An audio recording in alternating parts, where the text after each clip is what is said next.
First of all, thank you. Thank you for accepting my interview request. Well, thank you for being long-term supporter. That really actually matters, because I see people come and go, and you know, just it's different when someone is really like, hey, I'm interested in this, and long, you know, basically you find value in what I'm doing. That's really what sort of is important for me personally. Oh, that's good. Yeah. So it does help. It sounds like very like, oh well, okay, but it actually really helps emotionally, because sometimes it's just very draining.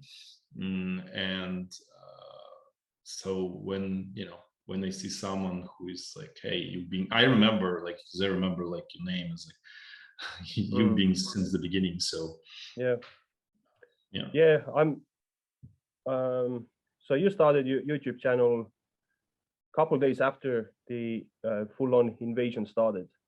Yeah, about a week, I think. A little bit, yeah, no, even more, like, yeah, about like 8 days after it. I just first, like, I was just like literally like making notes for myself, like, you know, like doing all of the detailed analysis. And I wanted to share it actually with the, you know, Ukrainian army, but they simply not interested. They just like didn't even care. They just don't care.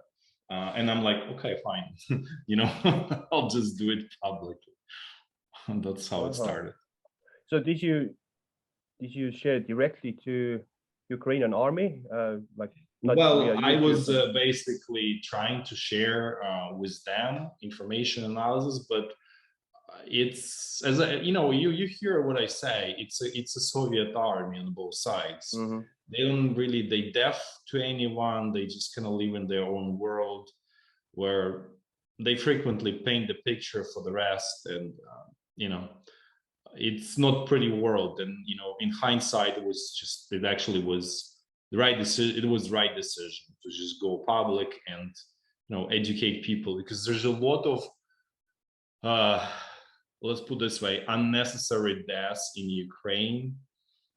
Was, at least at the beginning of the war, when people didn't know, like, oh, this is territory occupied by Russian troops, you know, don't go there. You know, there was a lot of that. And unfortunately, in Ukraine, the whole system was trying to hide the loss of territory. So do you see what I mean?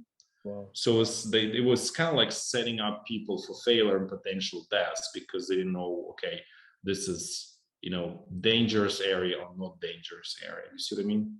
Yeah. So. Okay. And why did you start your YouTube channel in English? Did you try to attract wider audience?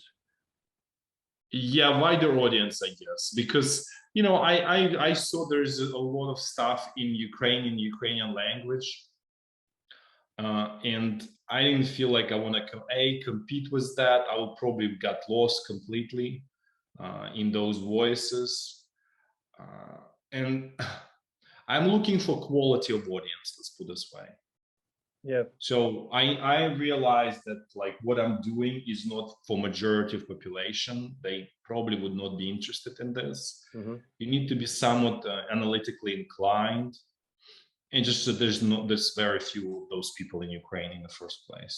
So for me, the part of it is sort of interacting with the audience, right? The feedback is also important, because I'm not, well, part of it is also, then I realize it's important from a point of view, like you chronicling what happened, right? And then also another reason is so that basically propaganda machine does not lie. So it's because, you know, like, think about this in the future. If, you know, students, they take class in school, they would have this live records from someone who is independent. So there's no, like, you know, well, there will be obviously sort of fake history of how it was happening, right? Because I can guarantee you, because the same happening about World War II, World War I, and, you know, I mean, I saw that the Russian propaganda machine is painting certain picture that's obviously favorable to them. Ukrainian propaganda machine is totally terrible, and in many ways it serves this completely rotten top class. It doesn't really serve Ukrainian people at large as society. And so I felt like, okay, I need to fill that gap. And also, like, I was researching it like anyways, right? Like I was just like, whether I make YouTube video or not, I was doing it anyways, right? Because this is important for me. It moves me, it touches me, it affects me in many ways. And so, I might as well do it like for me, for all. This is not just one reason. It's like kind of like many different reasons that sort of collide, as they say, stars align. Yeah, that's great, because this is, so your channel is exactly what I wanted. So I'm the target audience, I guess, because you're not simply following deep state maps like many others do, and like you're not reacting to the maps, but you are gathering information, and you are creating your own maps, and you're doing your own analysis, and you're not, you're not doing propaganda. You are talking, telling facts, and I don't know, I'm losing my words now, but no, I'm this is exactly what it is, because a lot of people, like especially at the beginning, you spot on, is like they were emailing me saying, oh, this source is saying this, why are you not correcting your map? That's so, meaning source, I'm not talking about the actual source from the ground, like what I mean is like not soldiers or actual something, but like, oh, this deep state or whatever, like Russian maps or whatever, they show something. And I'm just like, and it was actually a really hard time explaining to those people. I do my own analysis. I never even look at those maps that others producing, because in order not to get influenced, right? So I don't do what you just say, where like, oh, okay, you know what, maybe I should correct my map because I see that the whatever ABC someone is doing this way, right? So I intentionally don't even look at what others are doing. Not to mention, it also takes a lot of it's extra time, which I don't have. So that's how it works. And my point is not to is to get to the sort of like truth and bottom of it, right? Because there is ugly, I'm not trying to like, while like there's no question this is Russian aggression, not provoked by anything, totally unnecessary, right? But the reality of the war, there is ugly truth everywhere, right? Nobody, like everybody's doing stupid things, let's put this way, right? So like, as I said, like, Ukrainian government, they knew about this attack ahead of time, before this happened, right? So they knew that this is going to be going from Chernobyl, through Chernobyl, Ivankiv, and then, Borodyanka, Bucha, all of that. So they could have told people, hey, leave the area, right? Instead, they were saying, oh, you know what, everything's going to be great. We're going to have, barbecue on the 9th of May. You know what I mean? Is they were actually sending completely false signals to people, right? And like, I remember I saw the video of like a guy, he lives in Brovary, which is like east of Kyiv, right?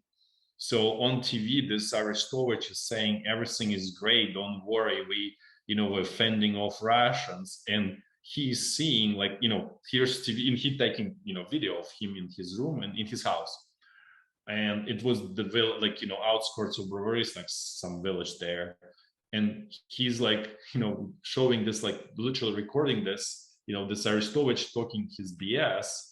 And then he's like looking out of his window, and Russian tank is going through his backyard. Do you see what I mean? And he was like, what is going on? So there is a lot of that stuff. And honestly, like, like I am more even concerned, and that's why I'm so critical about the Ukrainian side, is because it's unnecessary waste of human life because let's say Ukrainian command is not doing what how they should do, like in a proper way. You see what I mean? Yeah.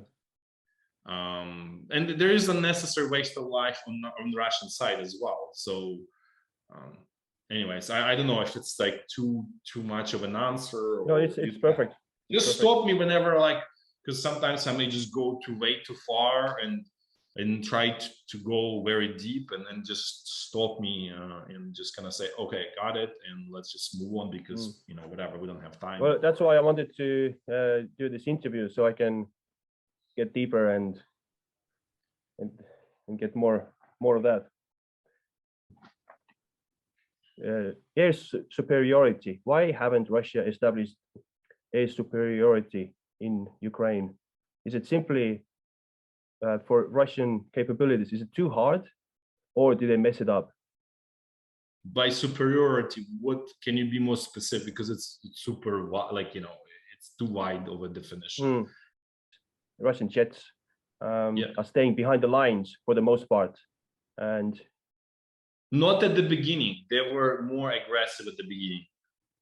Now yes, they hiding behind. And you remember there was one day when Russian troops were retreating from this Kupiansk, Izum area, and they literally fleeing, and Russian command didn't have anything, so they just threw their air force, literally, you know, like not being behind the sort of Russian troops, but literally go ahead and, like, you know, go and fight straightforward Ukrainian troops. And they lost like 5 pretty expensive pieces of equipment in one day.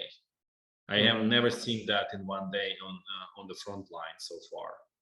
There was, like, I think Ka-52, couple Su-34, then I think one Su-30, and then I think Su-25. So it was pretty painful loss. All good equipment, basically, with exception Su-25, and this is just kind of like a how would say, expendable material from the Soviet time, but the rest of them is pretty good one. You know, Su-34 is, you know, new stuff. Ka-52 is new stuff and great stuff. So it's all, like, you know, and not to mention pilots, right? The more important is actually pilots, because Ukraine is low on pilots, and Russia is getting somewhere there as well, by the way. That's another big issue, is both countries don't have many skilled pilots, essentially.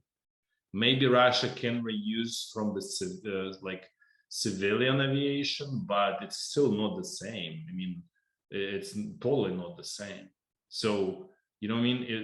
And Ukraine is definitely, you know, feeling the, like, you know, they don't have enough pilots in many ways. Not only like airplanes, but the pilots is the same issue.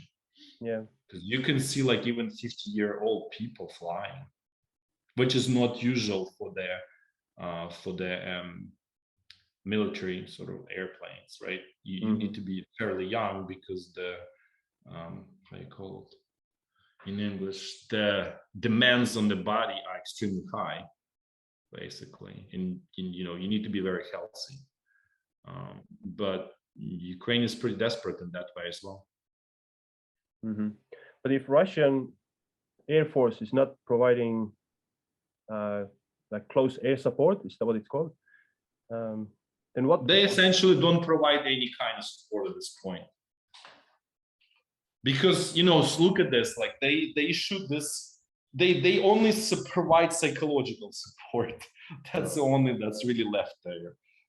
Because what they do, they stay behind Russian lines, and they shoot from far away unguided missiles for the most part, right? Because that's a problem of the Russian aviation system, is they don't have guided bombs or missiles. So that's their kind of like big, huge weakness there. They have aircraft, but they don't have actually weapons. And And because they don't dare to fly over Ukrainian sort of troops directly, because then they get shot all the time. So they stay behind Russian line and they shoot those unguided missiles. So you can hit anything only by accident, basically. Yeah, it's super low precision. So for Ukraine, there's sometimes this talk about receiving F-16s or even A-10s, but well, I don't see how Ukraine could do what Russia couldn't do. Like even American airplanes would get shot down by Russian. Oh yeah, right? they will. I mean, F-16 is not the the newest, best, and whatever. It's pretty old stuff. It's probably, yeah, they're gonna get shot. It's, from my perspective, it's the same as like pushing on Ukraine, giving this military ships to Ukraine, like low, like small size, all of that. It's a waste of Ukrainian resources, but it's being pushed by the West on Ukraine, and there is lack of, how to say, of thinking, of intelligence, honestly, on Ukrainian side at the very top level, right? It sounds great. Oh, we have like a F-16 pilot, for a lot of it is driven, unfortunately, all of this like stupid propaganda purposes. And propaganda is always bad idea. And when they do this for propaganda purposes, they basically create all of this, issues and problems, right? Because you're right, like they're gonna get shot the same as Russian side gets shot. The only difference, actually, I'll sort of revert a little bit back. If, and they should probably, those airplanes can come with guided missiles, right? Then everything's okay, because you can stay behind Ukrainian lines and just shoot those guided missiles, which US obviously has one of the best ones in the world. Mm-hmm. So that will create a lot of damage for the Russian side. Not so much airplanes, but those guided missiles. Because right now, Ukraine is using this anti-radar missiles that it's getting from the US. I think it's called HARM 88, something like that. And that really pretty much destroyed Russian anti-air defenses, let's say, on Kherson bridgehead and that all of that area. So it has been weakened tremendously. Mm-hmm. So there is, and it's being attached to MiG-29. So they modified MiG-29 to attach those US missiles to it. And so they shoot them at those Russian radar systems, and destroy them, and so they're pretty weak now. They're not weak, like it's not being used on Russian territory or anyway. I'm saying like only this area, like Kherson bridgehead, like that whole area, right? That south kind of area. Because the reason, the way it goes is the Russian side is trying to defend those bridges, right? Those pontoons, those ferries, and all that stuff, right? So they put those anti-missile systems there, those radar systems, right, there to shoot down, this HIMARS rockets. And then what Ukrainian side does is then they, put those HARM missiles on MiG-29, they shoot them and they destroy those anti-air defense system, specifically radars, right? That's a critical component of the anti-air system. Yep. So that brings me to another question. So what you have said previously is Ukraine top leadership is hoping to win this war with a wonder weapon, and just expecting to get just the best weapons from the West. That is correct. That is correct. What they do, they don't want to, like, here's the thing, that that Ukrainian sort of that whole political system is absolutely corrupt. And they are more afraid of people in Ukrainian society, than they are afraid of Russians. Do you see what I mean? So what they try to do, they try to balance, and they sort of facing kind of like one direct enemy, Russians, they're attacking, they're advancing, and then they don't want to arm Ukrainian society. So what they do, their like solution for the situation, okay, let's ask for the arms from the West. You know, they were in extremely small amount, they stay under control, we use it up, and then when nothing left, and you know, we fend off Russians, and Ukrainian society is just remains sort of like weak and disarmed. Do you see what I mean? Yeah, okay. So they try to maintain their status quo and their control over Ukrainian society, because for them it's, think about this like a slave plantation that they extract the rent from it, because most of them don't even live in Ukraine. You know, if you remember, I showed that video, it's the all in Nizza, in all of this wonderful places in whether it's France or Vienna or whatever, right? They have those wonderful like boats, yachts, not much different than the Russian top. They are in many ways like best friends behind the scenes. Do you see what I mean? It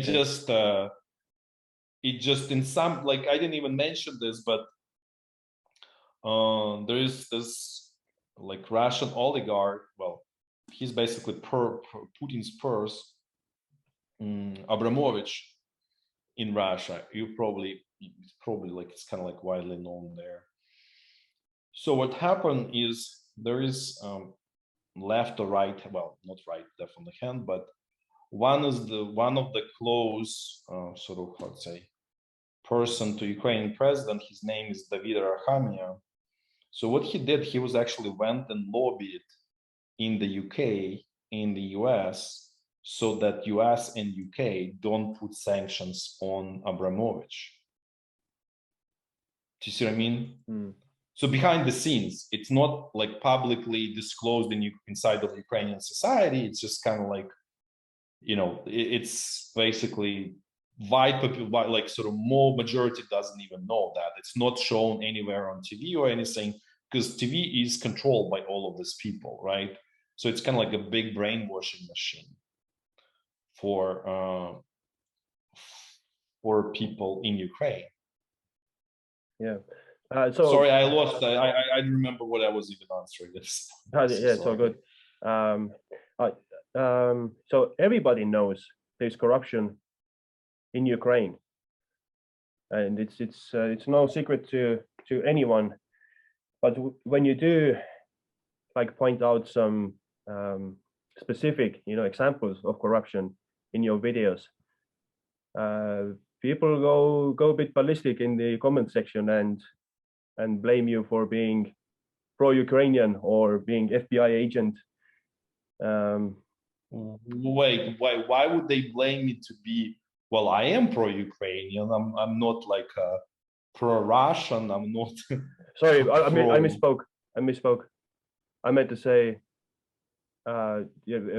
comment section, people blame you for being FBI agent, for exposing Ukraine corruption.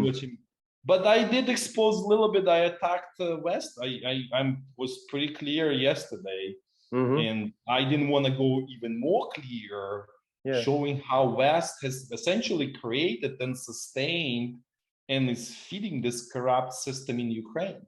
Yeah, it's fine for me. That's a problem. And this is it's kind of like in the natural selection, people who sort of like brainwashed by propaganda, like, oh, only, everything is great about, Ukrainian president, he's perfect and we cannot speak anything wrong about him. Then they get offended, they go crazy, right? The same as like at the beginning, I had a lot of people with this Russian propaganda machine going there and, like saying like you are Nazi or whatever, all of that stupid stuff, right? So, and I'm sure there were some people from the West saying that like, oh, you're very clever, but you working for the Russian propaganda machine. You know what I mean? Is people who are not able to actually think for themselves and and have a critical mind. They immediately go to this, like easy sort of solution created for them by propaganda on every side, because there is propaganda in Russia, there is propaganda in Ukraine, there is propaganda in the West, and they just immediately fall back to that easy, comfortable sort of like sword that's being provided to them by one of these propaganda machines. You see what I mean? And I'm like, okay, you know what? I'm really not looking for those people. That's what I said. Like when I'm looking for people who are like analytically inclined and who have some critical mind, hopefully. And in a way, it's like you seeking out your own audience that actually understands what you're trying to say, and hopefully benefits. Because I'm not saying it just to kind of like just to move the air. I'm trying to hopefully people learn from that for themselves and make decisions in their own life. You know what I mean? Like, like I'm talking about this food crisis, I'm talking about this energy crisis, hopefully people who are, let's say in Poland, they went and bought, wood for themselves, right? Because it's gonna be pretty rough, right? And hopefully some of them bought like solar, panels for themselves. Well, Poland doesn't really work very well, but I don't know, maybe in Australia, well, Australia is fine. I don't think you have problems with energy policies there. At least I don't know enough about Australia to say anything about that. I just know about Europe, it's disaster. US is much better shape just because they did not fight as strongly conventional energy, but there's still fight here, but in the US, but it's not as disastrous as in Europe, let's put this way. I've seen like Europe, and Ukraine is obviously it's total disaster. That's all I can say. So what you're saying is, in order to fix something, you need to know the issue first. You need to know the truth. That's not bias. It's because here's the problem. There's a lot of these biases by the people who have a lot of money, and they try to sway public opinion in their own interest. Do you see what I mean? Because I'm not saying like that all of their like solar power is bad. Like in Ukraine, like it was good solution for some people who were on this area that was affected by the fighting. They could sort of basically keep the electricity, they can survive, right? So there is some, like, it's not just negative. It's,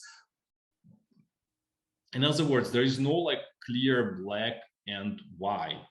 It's like they're tools. They're good in certain situations and they're bad in other situations. Like for example, coal generated electricity, right?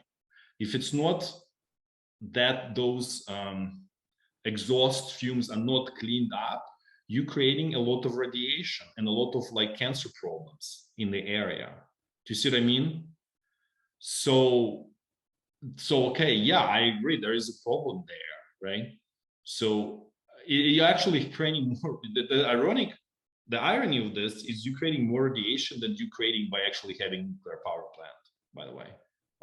From radiation, unless nuclear power plant explodes, but that's another sort of opening the question of like why they have a technology that's a dual use that inherently makes nuclear power plants less safe.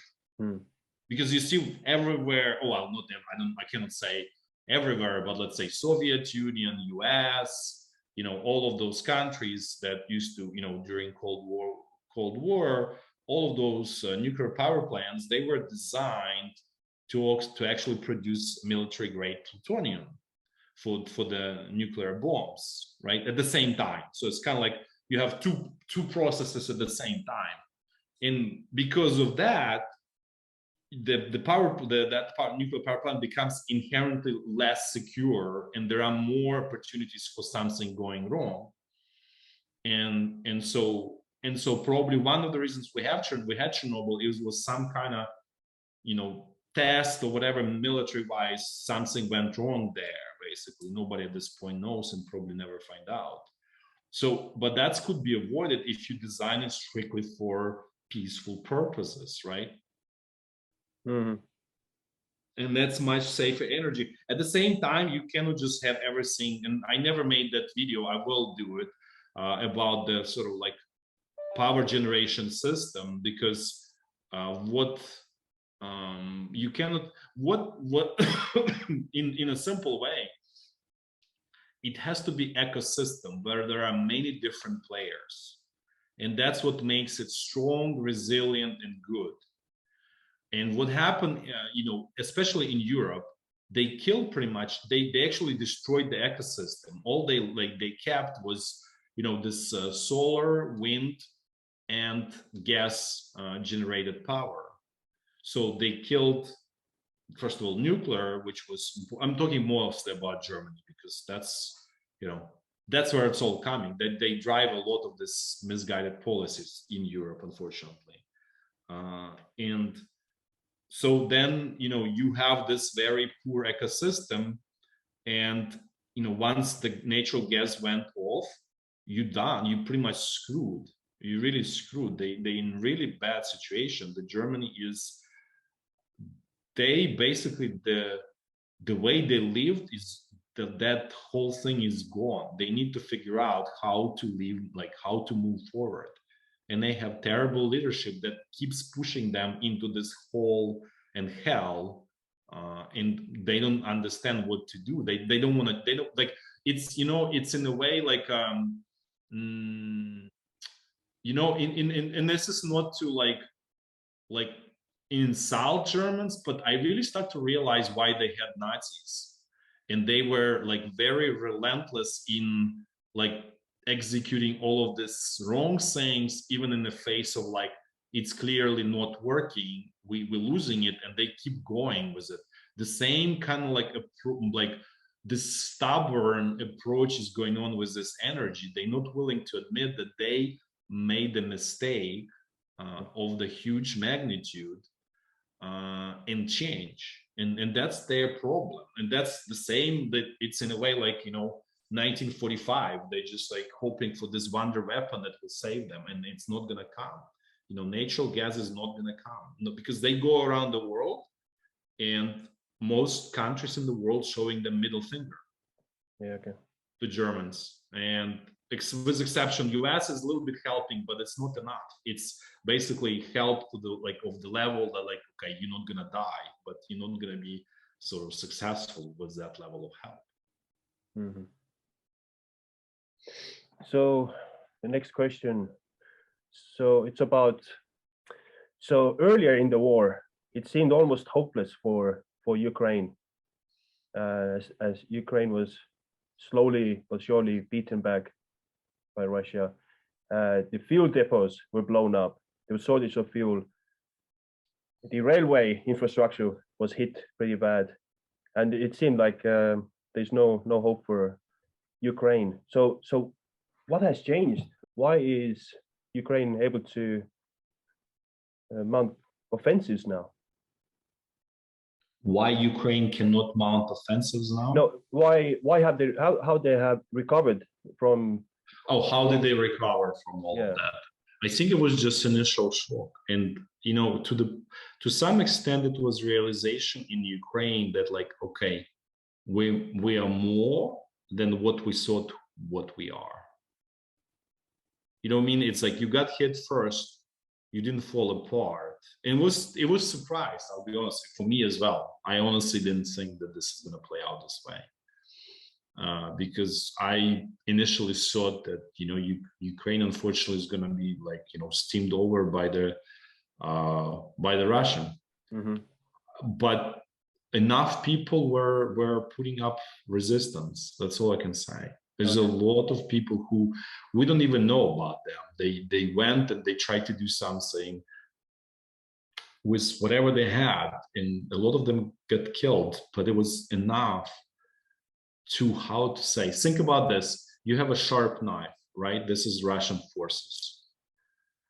if you have enough of the bone, like it hits enough of the bones, eventually it will become dull. So that's how Ukraine basically dulled it over time with its own flesh or with its own dead sort of people, bones, and everything. And that's what really like this is about people. That's what I'm trying to, and partially this is why I going back, like why I did, because this is being presented in the West like as if like this Ukrainian Zelensky is like winning the war and he's a wonderful leader. He's anything but wonderful leader. He's terrible. All of this is result of his prior policies. Like, so you understand, there was he went to meet with Azov. I think it was in 2019 or 2020. They wouldn't even like shake his hand, and they basically told him get lost. And he would literally telling them like, I'm not the loser. He was so fat, and they just wouldn't even respond to him. So you need to understand, like, this is kind of like perspective, like, if he was kind of like glorified, but it's all basically, all of these achievements is sacrifice of ordinary Ukrainians, and that's what really happened. And then Russia made mistakes as well. Russian command, right? They made mistakes thinking that this is going to be just like Anschluss of Austria, right, in 1938 for Hitler. Yeah. And that's how they put their troops in the same approach, right? And they got burned pretty badly because of that as well. So it was kind of like two things that played out that nobody, but the most important is nobody expected that Ukrainian society wants to resist to this level, that this is going to be basically live or die situation for Ukrainian society. And that's where it's all coming from. Yeah. For Russia, so besides even invading Ukraine in the first place, what other mistakes did they do? Like, was there any like key mistakes they could have changed and change the outcome of this war, like the first few weeks or first month?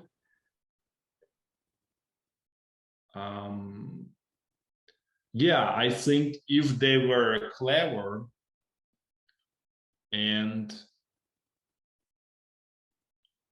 if they did not antagonize Ukrainian society, they could have won. Because they basically very, very open, we're going to do cleansing in Ukrainian society. It sounds similar. It sounds very similar to Germans marching to Soviet Union. Yeah. Something very similar, like in terms of, if, let's put this way, and this is never being sort of like told openly, especially in the West, if Germans did not behave the way they behaved to the population, let's say in Ukraine and Belarus and Russia, they would have won that war. Because everybody hated, Stalin and communist regime in the Soviet Union. That's why like this is actually also very misunderstood. The reason Germans were so successful at the beginning is not because they were so wonderfully so much better. They're better, right? But they're not that much better because they were outnumbered, right, by the Soviet troops. And equipment-wise, Soviet equipment was actually in many ways much better than the German one, especially in artillery and tanks. The only reason they were winning so much at the very beginning is because nobody wanted to fight for the communist regime. People were like, soldiers were simply surrendering and running away. That's why all of that, like, first 3 months of successes, this is what was there. But then people started realizing they're not much better than communist regime, and you basically caught between two fires. And then once, and then essentially Soviet regime got all of that lend-lease support from the West, and people see like, okay, then the communists are gonna win. So I will pretend I'm gonna fake this loyalty to the Soviet regime, because they understand where it's gonna go. If I be on the German side, I'm gonna be executed or in Gulag. So that's a simple story of World War II on the Eastern Front. There's still like, I don't know, it's not very well sort of known or advertised, but there was like at least 1 million of the Soviet citizens who were fighting in a German army against the Soviet army. At least 1 million. Wow. At least. Without that, Germany would collapse probably much early, in like 43, 44. And by the way, majority of them were Russians, like ethnic Russians. So it's not just like, oh, this is Ukrainians. Like, let's say, I need to look up the numbers, but it was like, let's say 70 to 80% Russians, 20% Ukrainians, and the rest is all kind of stuff. Belarus, like Georgians, like from the Central Asia people, like all kind of people. Mm-hmm. Yes. Next question. So in past you mentioned, so this war is basically big Soviet army fighting smaller Soviet army in terms of tactics and weapons as well, I guess. But now it's changing. At the beginning, yes, up until Ukraine got in some numbers those HIMARS systems, which were really changing the situation on the battlefield, and those 155 millimeter howitzers, and more even specifically that they have shells, ammunition, precision ammunition. Basically what it is kind of like a small wingtips on the top of the shell. So it guides it with pretty I would say it's not extreme precision, but it's very precise, plus minus 10 meters. You have very high chance over 30 kilometers, right? So can imagine that's very precise. So like 2 shells and 2-3 shells at most, and you like 99.9 you guaranteed to destroy the target. And that's what Soviet army never had. Yeah. So Ukraine is no longer small army, nor is it Soviet army. Well, in equipment, it has significant portion of non-Soviet that really changes profile of Ukrainian army. Yes, and it's not small. It's larger than a Russian army. And it was since the beginning, by the way. So what I mean by larger army is that, eventually Russia will do this mobilization, right? Which has happened in September, but I personally thought it will happen much earlier. And they pushed it off till last moment. Maybe it's going to be even too little too late for them. Remains to be seen. Yeah. But so definitely Ukraine is no longer equipment-wise traditional Soviet army. There are portions of it that are dangerous and very advanced, right? But there are portions but organization is still its Soviet army, and that's where I always say that Ukraine has excellent tools, much better tools than Russia has, but it's not realizing full potential of those tools because it's still largely organizationally a relationship between the people. It's still Soviet army where people are completely disempowered. So let's talk about mobilization. Yeah. So it's been criticized that Russia is fighting with Soviet tactics without Soviet conscripts. Basically, like the mass of people was missing from the offensive, and now they're mobilizing.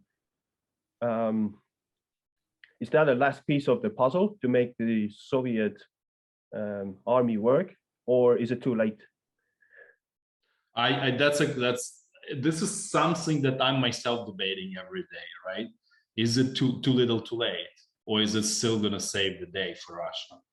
Hard to say. Really hard to say.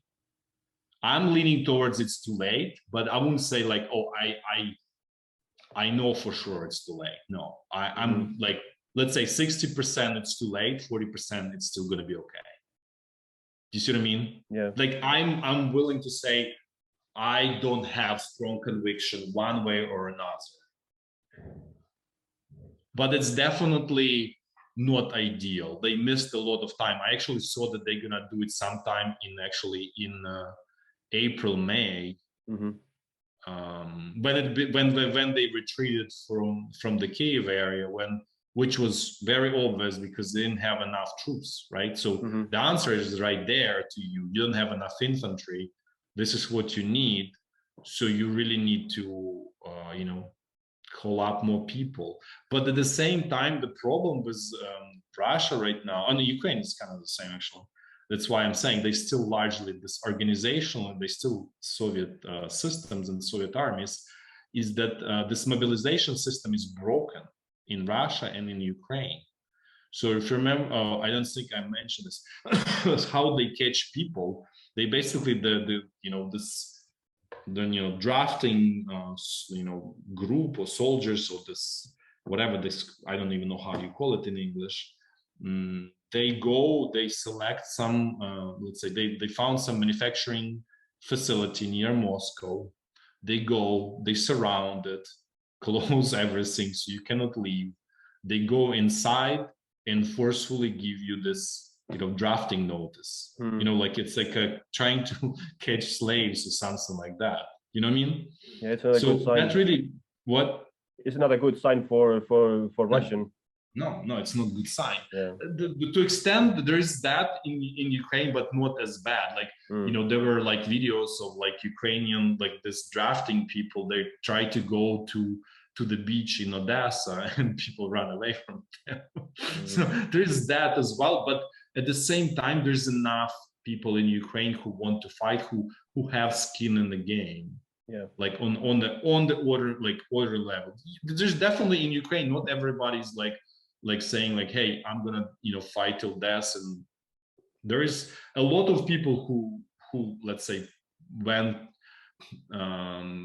to West. A lot of those are like, okay, I have nothing in it for me in Ukraine, and I don't want to take my risk my life. There is that as well in Ukraine. There's no question about it. I'm not gonna lie. Like everybody wants to fight and all of that.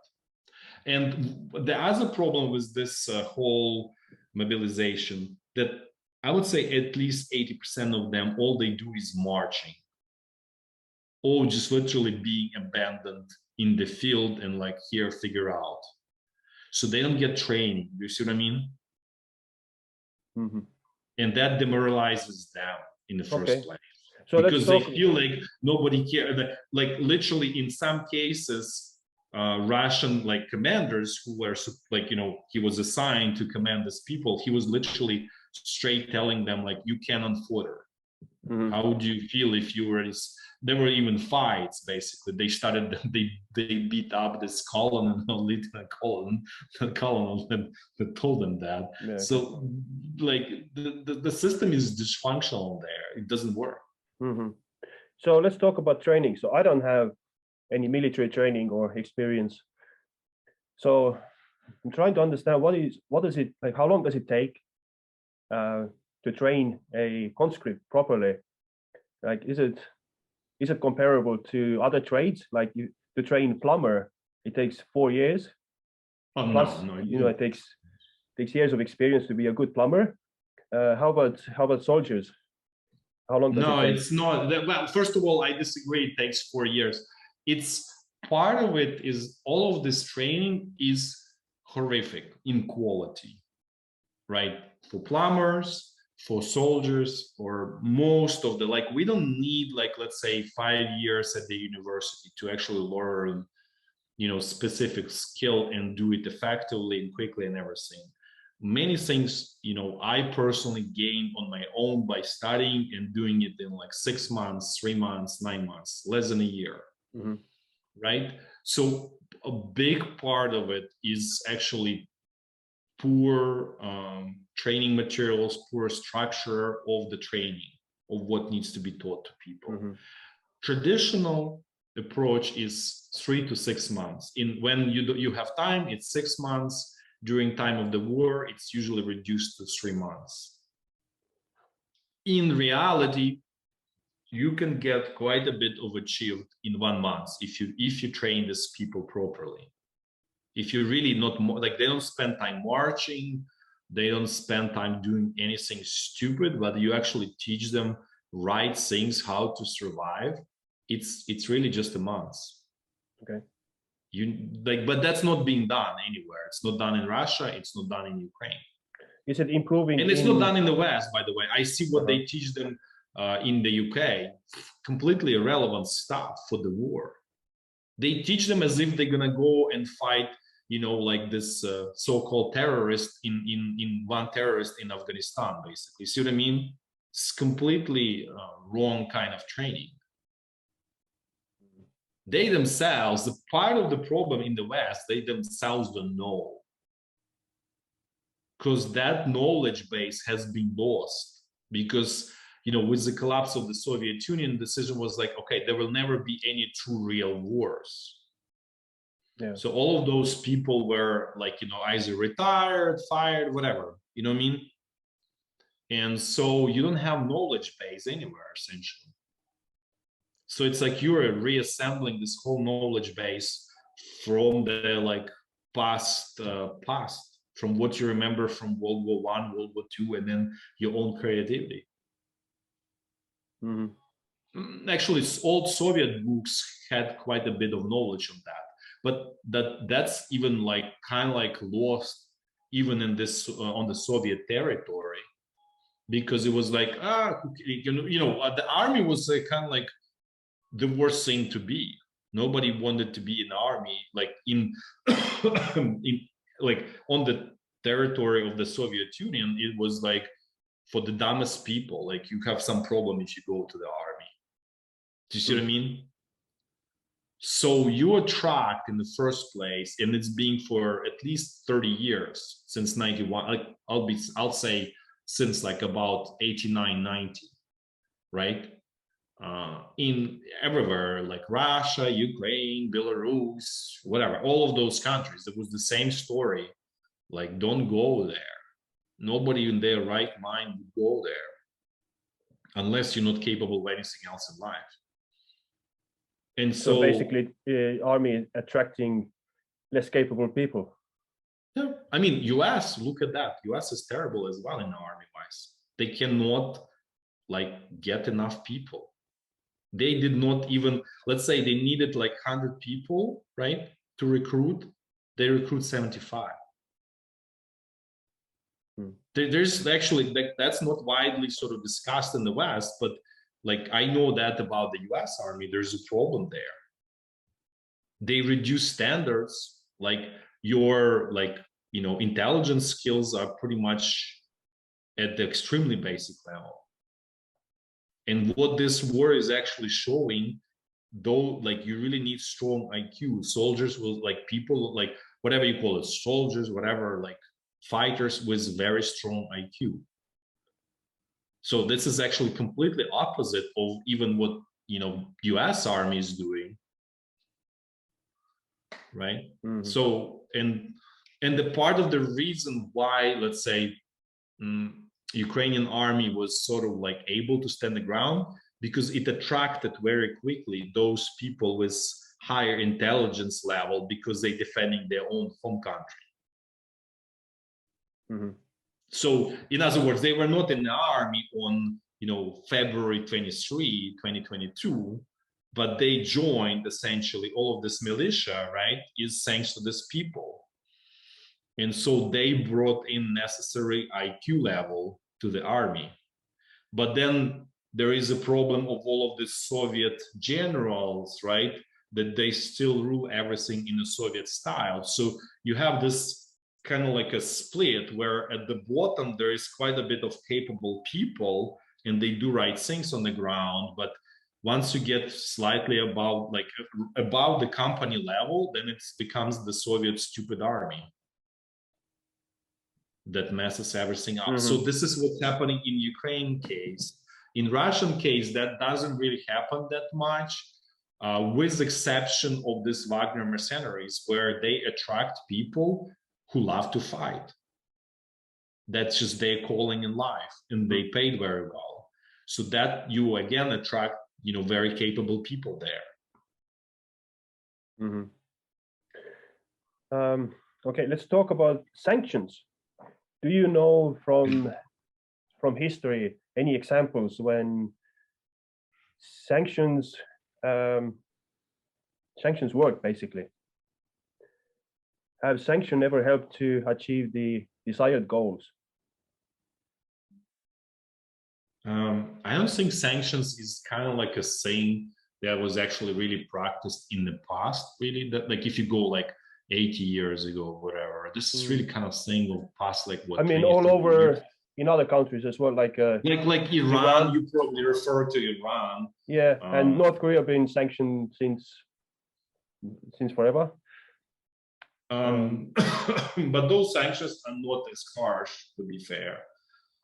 And it does affect their society. Look, I mean, there's pretty much, you know, they don't have many things, let's put it this way. Yeah, but the goal isn't to punish people. What is the goal? Like, well, we want Russia to stop fighting, basically, but the sanctions bring it closer to that goal. Oh, I think sanctions, like, and I say this all the time, the sanctions against Russian oil and gas are totally stupidest thing ever.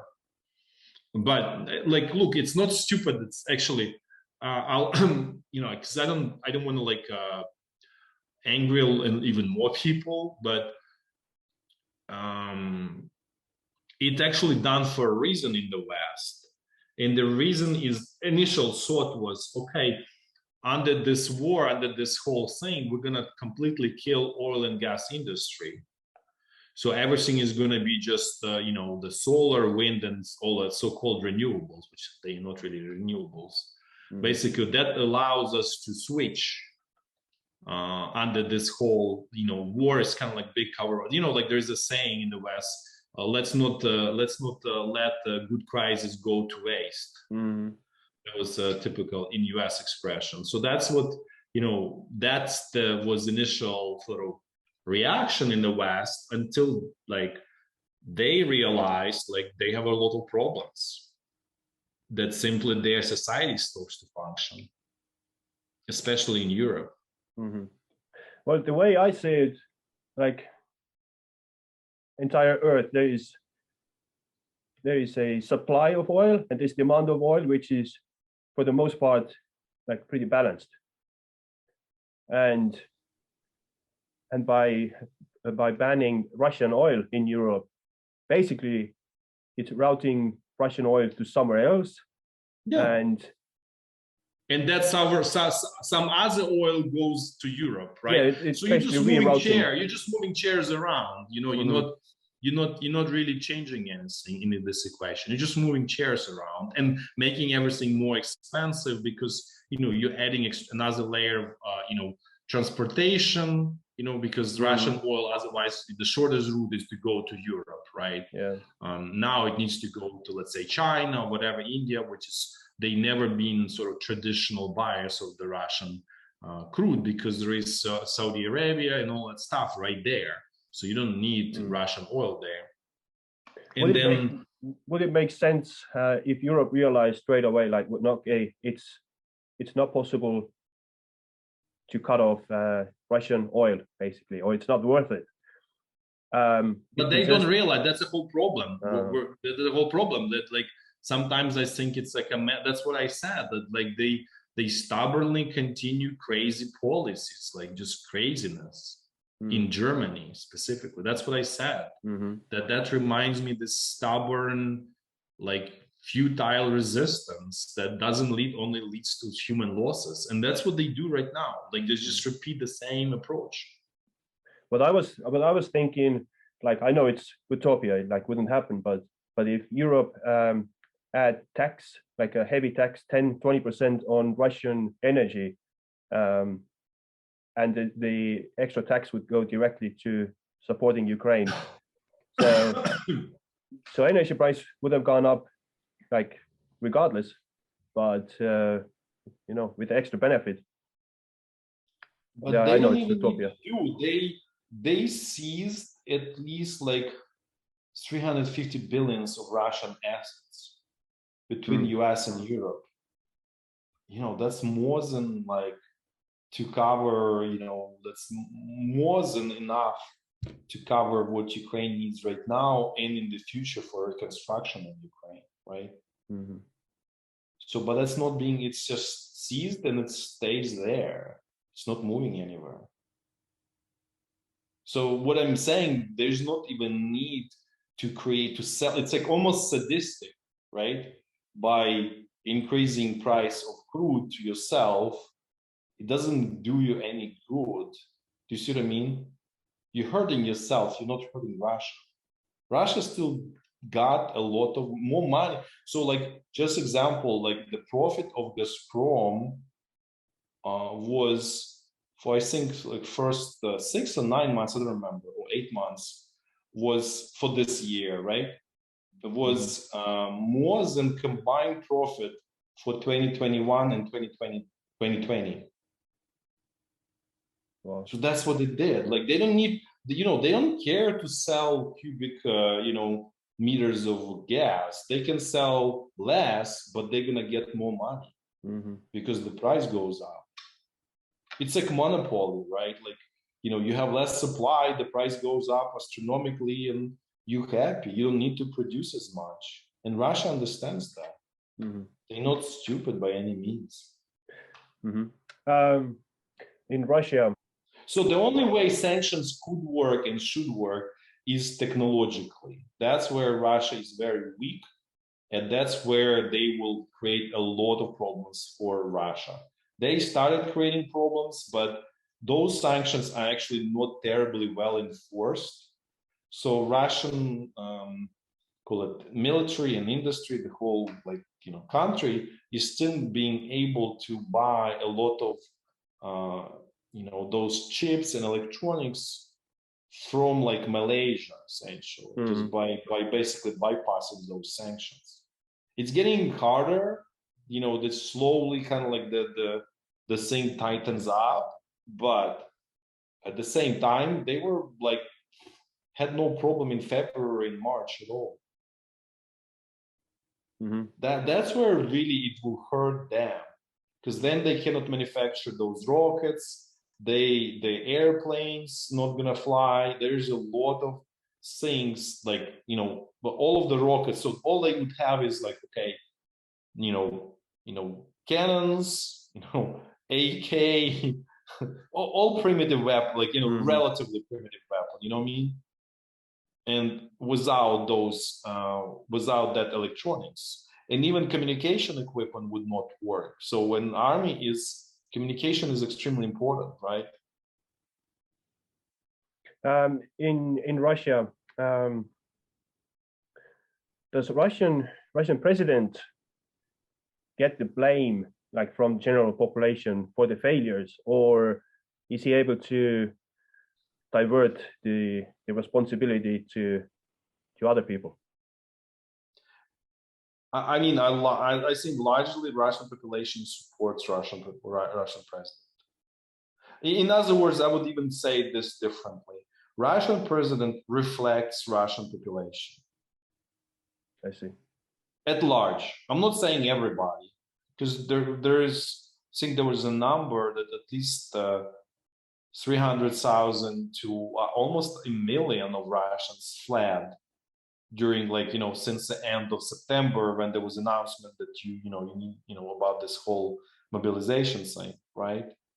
A lot of like Russians fled, but it's only, let's say it's 1 million out of like 148. So the support is still, is big and it's there. They find that what happens is the blame is being placed on Minister of Defense. So the president has for it. It's more like, oh, we have terrible, incapable Minister of Defense. Our generals are idiots. They're corrupt. Instead of like a lot of money being spent on the army, and instead of like doing right things, they stole a lot of money. So basically, that's where it all goes. So it sounds like the plan was perfect, but execution failed. Yeah, we just have like in the middle people who are stupid and thieves that stole what money that were supposed to be spent on equipment, and that's why we're in such a bad situation.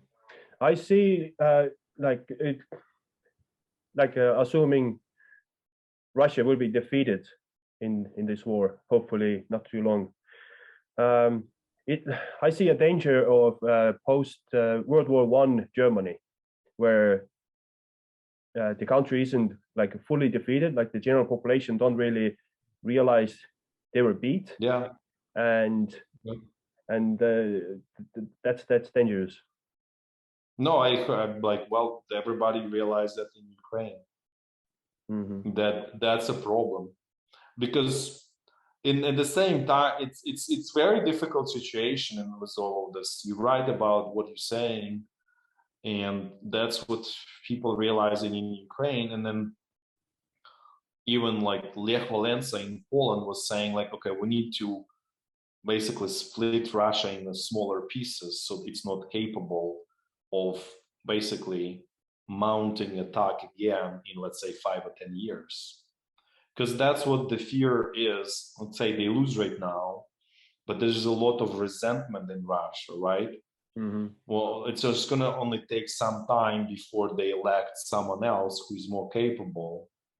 There will be some turmoil for whatever, 3, 4, 5 years there in Russia, right? But eventually someone will emerge, let's say in 10 years, there who is capable, who is replacement, and who is very determined to sort of, take revenge for all of this. And he may take another 10 years to rebuild Russia to be, strong, capable, resilient, or maybe even 20 years. And then there could be another war in whatever, 20 to 30 years. Absolutely very likely scenario. Yes, 100%. And unfortunately, nobody knows what to do about that. Yeah. And unfortunately, it looks like the only way to finish this is by killing as many people as possible, so people realize what is really going on. Well, yeah, and that's not very great, idea either, right? So that's a problem. Yeah, it's like there is no. It's like all solutions are terrible, and in many ways, you like. It's almost like you just realizing what kind of like Pandora box was opened with all of this, and like how to close it is nobody knows in honest, true way. Not just like politicians will always lie, like we solved everything, everything's going to be perfect, but it's all lies. But in a true, meaningful way, like really solving the problem, nobody knows how to do it. I'll be honest with you. Do you see Russia start using nukes simply because they run out of conventional rockets and weapons? No, not because they ran out of conventional rockets. It's because they lost hope to win this war with conventional weapons. So the key point here is psychological, is losing hope. Because they essentially very low on those caliber rockets at this point. They barely shoot at Ukraine at this point. They use this cheap Iranian drones right now, right? Which is much more sort of suitable, actually. This is actually a much better strategy right now that they do. Because before they were throwing like $5 million one rocket, at like to achieve very little, let's put this way, relatively. Now they're very low on rockets, and they cannot manufacture many of those because you need electronics there, and they don't make electronics. They have to buy it on the black market, and so it's really hard for them. And so, you know, they switch to this Iranian drones or UAVs, and yeah, that's. We are running out of time again. Time goes quick. I think we leave it there. That was great. Okay, well, in the future, if you want to continue, I'm open, and you know, whatever you you know, I'm not saying like, okay, that's it. I'm a pretty approachable, normal person. I'm not someone who is like, you know, arrogant and so on. So. Hey, that's great. We might do it again after a few months or something. Yeah, let's touch base in like, I don't know, November. Let's end of November or December. Let's see where everything is, because I saw that the Russian front line will collapse on the Kherson bridgehead much faster, but you know, it takes